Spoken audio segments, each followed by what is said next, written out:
السلام علیکم ورحمۃ اللہ وبرکاتہ۔ الحمدللہ کما ينبغي لجلال وجهه وعظیم سلطانہ، والصلاة والسلام علی من بعث بالشریعۃ البیضاء محمد وعلی آلہ واصحابہ وذریتہ ومن تبعهم بإحسان إلی یوم الدین، وبعد۔ برادران اسلام، حاضرین مسجد، انشاءاللہ العزیز آج کا محاضرہ ہوگا اعمال کی حفاظت کیسے ہم کریں۔ جو بھی ہم عمل کرتے ہیں، نماز، روزہ، حج، زکوٰۃ، امر بالمعروف نہی عن المنکر، جو بھی یہ بات کرتے ہیں وہ برباد نہ ہو، اس کی حفاظت کی جا سکے، اس کے متعلق انشاءاللہ العزیز میں بیان کروں گا۔ آج کا محاضرہ اس سلسلے میں ہوگا۔ اللہ رب العالمین کا ارشاد ہے، أَلَمْ يَأْنِ لِلَّذِينَ آمَنُوا أَن تَخْشَعَ قُلُوبُهُمْ لِذِكْرِ اللَّهِ وَمَا نَزَلَ مِنَ الْحَقِّ وَلَا يَكُونُوا كَالَّذِينَ أُوتُوا الْكِتَابَ مِن قَبْلُ فَطَالَ عَلَيْهِمُ الْأَمَدُ فَقَسَتْ قُلُوبُهُمْ۔ کیا ایمان والوں کے لیے وقت نہیں آیا کہ ان کے دل اللہ کی یاد کے لیے اور جو حق کی باتیں اتری ہیں ان کے لیے جھک جائیں، اور وہ ان لوگوں کی طرح ہو جائیں جن کو ان سے پہلے کتابیں دی گئی تھیں، پھر ان پر مدت لمبی ہو گئی تو ان کے دل سخت ہو گئے۔ اور اللہ رب العالمین کا ارشاد ہے، وَقَفَّيْنَا عِيسَى ابْنَ مَرْيَمَ وَآتَيْنَاهُ الْإِنْجِيلَ وَجَعَلْنَا فِي قُلُوبِ الَّذِينَ اتَّبَعُوهُ رَأْفَةً وَرَحْمَةً وَرَهْبَانِيَّةً ابْتَدَعُوهَا مَا كَتَبْنَاهَا عَلَيْهِمْ إِلَّا ابْتِغَاءَ رِضْوَانِ اللَّهِ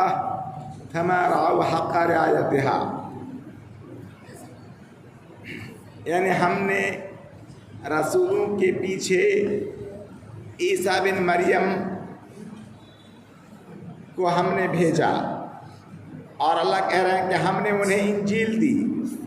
حضرت عیسیٰ علیہ السلام کو نبی بنا کر بھیجے نبیوں کے بعد، اور انجیل انہیں دیا، اور ہم نے ان کے پیروکاروں کے دلوں میں شفقت، رحمت رکھ دی، اور دنیا کا ترک کرنا جو انہوں نے گڑھ لیا تھا ہم نے اسے ان پر نہیں لکھا تھا، مگر اللہ نے اللہ کی رضامندی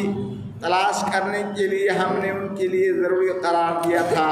یا انہوں نے رہبانیت اس غرض سے گڑھ دی تھی، پھر انہوں نے اس کا اس طرح خیال نہیں رکھا جس طرح ان کا خیال رکھنے کا حق تھا۔ اور اللہ رب العالمین کا ارشاد ہے، وَلَا تَكُونُوا كَالَّتِي نَقَضَتْ غَزْلَهَا مِن بَعْدِ قُوَّةٍ أَنْكَاثًا۔ تم اس عورت کی طرح نہ ہو جاؤ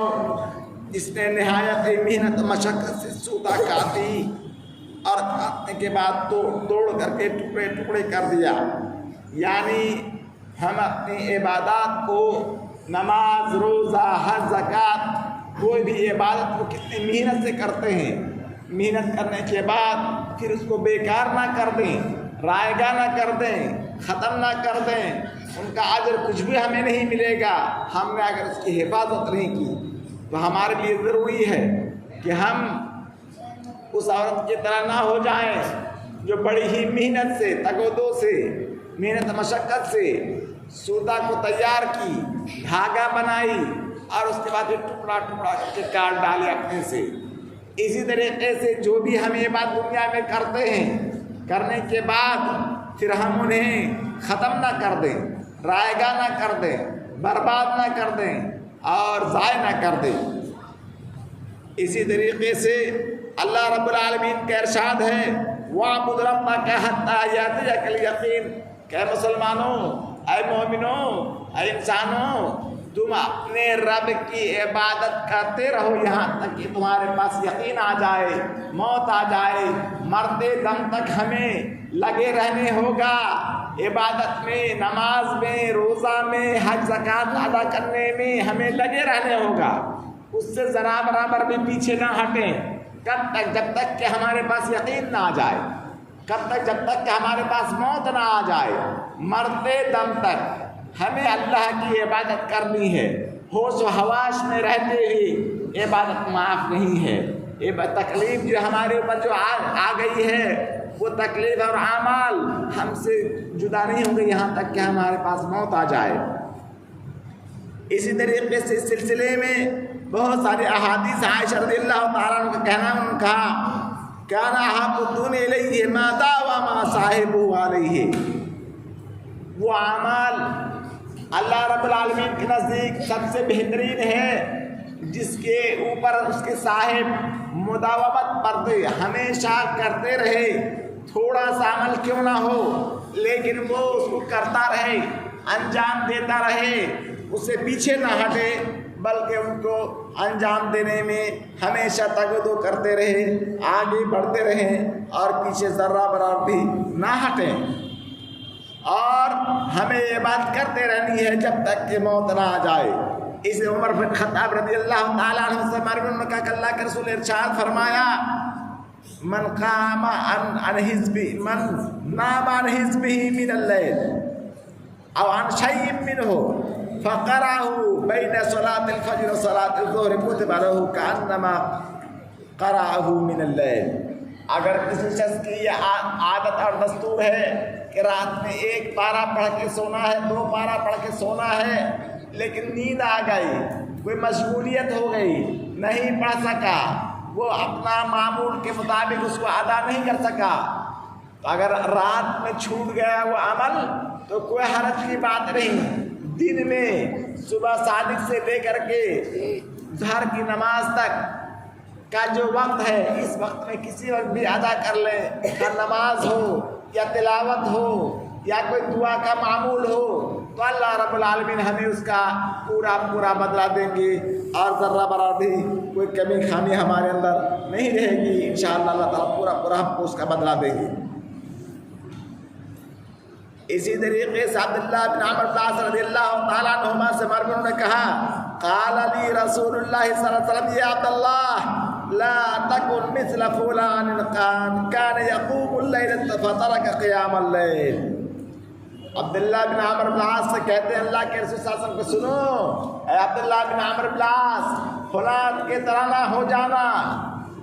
اپنے اعمال کی حفاظت کرنا، فلاں میرا فلاں بندہ رات میں عبادت کیا کرتا تھا، تہجد پڑھتا تھا، نیکیاں کرتا تھا، قرآن کی تلاوت کرتا تھا،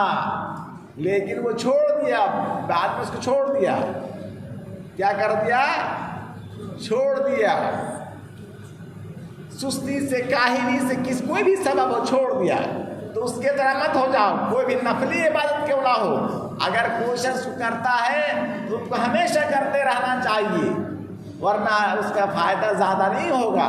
اس لیے اگر کوئی شخص رات کو بیدار ہو کر کے نماز پڑھتا ہے، قرآن کی تلاوت کرتا ہے، کوئی حسب دستور معمول عمل کرتا ہے، تو ان کے اوپر یہ ضروری ہے کہ اس کے اوپر وہ مداومت برتے، ہمیشہ وہ کام انجام دیتا رہے، تاکہ اس کی نیکی جاری رہے۔ یہاں تک کہ حدیثوں میں آتا ہے کوئی شخص اگر تندرستی اور توانائی کی حالت میں کوئی عمل کرتا تھا، تہجد پڑھتا تھا، رات میں تلاوت کرتا تھا، رات جاگتا تھا اللہ کی عبادت میں، اللہ کی رضامندی کے لیے، لیکن وہ بیمار ہو گیا،